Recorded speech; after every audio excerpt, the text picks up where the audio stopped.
Before the flood, giants walked the earth. The Bible calls them the Nephilim, the offspring of fallen angels and human women. God sent the flood to wipe them from existence. But here's what almost no one notices. Centuries after the flood, the giants were still there. So how did they come back? This is what the Bible actually says. It begins in Genesis chapter 6. The sons of God saw that the daughters of men were beautiful, and they took them as wives.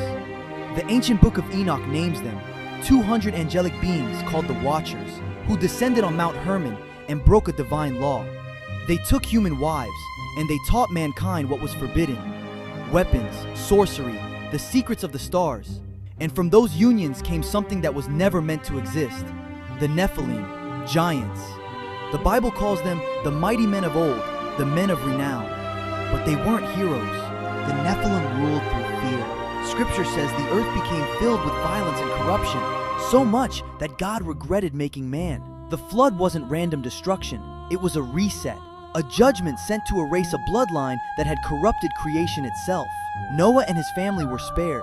Every giant, every watcher's child drowned beneath the waters. The bloodline was over. The earth was cleansed. Except it wasn't. Centuries after the flood, Moses sent 12 spies into the promised land. They came back terrified. Their report: "We saw the Nephilim there. We seemed like grasshoppers in our own eyes." The giants were back.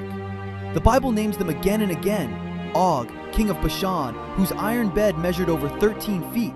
The Anakim, a race of giants so fearsome an entire army refused to fight them. And in Gath, Goliath and his brothers, the last of a giant bloodline.